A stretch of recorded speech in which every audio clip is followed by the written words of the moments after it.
Hey guys, couldn't stay away. Alright then. Come on in, let's have a look at this one.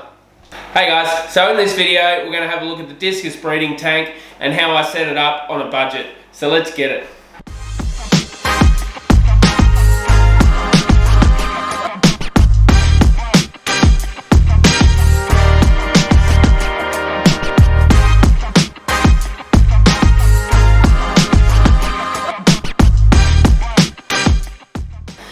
Alright guys, so as you can see with the discus breeding tank, what we started with was obviously the tank itself. It definitely pays to go out and shop around, look on things like America, I guess, Craigslist, Facebook, things like that. Here in Oz, Facebook, Facebook Marketplace, Gumtree, things like this. Keep an eye out, and word of mouth is a big one too for tanks. This one here is a 3-foot Aqua One Aquarium, and I picked this one up for $0. Literally fell off the back of a truck. It didn't really, but it was in the guy's backyard. It had been sitting there for years, just holding rainwater, so I knew it held water, and he gave it away. So I picked that one up for nothing, which was a great score. Come home, cleaned it up, and then filled it again to make sure. Left it for 72 hours, made sure that it held water and kept holding water, and it did. So the rest is history. Now it's full of water with discus in it. Next thing I did was add the A4 blue pieces of paper for the background. I did one side and the back of the tank, and just used generic sticky tape to tape it together. Yes, it's not waterproof, and if it does get wet, it will need to come off. But hey, for a couple of bucks, it's a quick and easy way of making that background reasonably blue. Hopefully, so the fry, if we get to that stage, can find the parents easy enough. And if the tank comes along for a change down the track, it's easy just to pull off and rip the tape off. Next thing that I acquired was obviously the 200 watt heater for the 3-foot tank. These guys like it pretty warm. I try and keep this tank around 30 degrees. This heater here I got from another tank that I had that has been broken down, so I shuffled that over.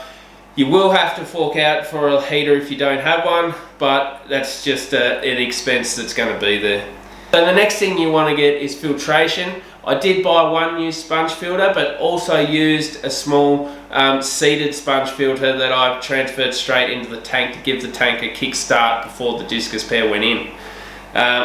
Definitely need filtration. I'm going with sponge filters in this one. Try and keep it as simple as possible.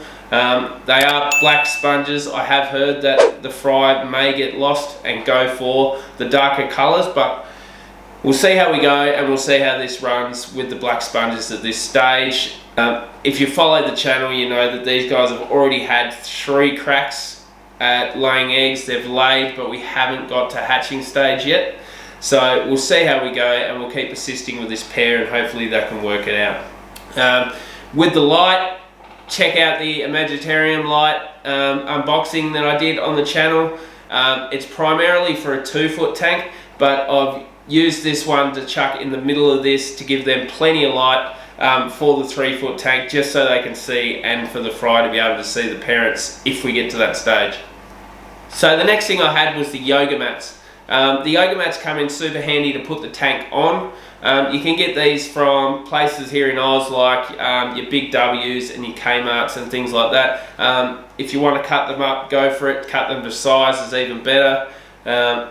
This tank may possibly be shuffled and moved around, so I didn't actually cut this one up. I just left it full length and just kept the roll in one corner and unwrapped it and sat the tank on top, but that gives it a little bit of cushioning for the tank to sit on, which is perfect. And the last thing in this tank is obviously the Terracotta Pot. Discus, as angels as well, like to lay their eggs on vertical surfaces.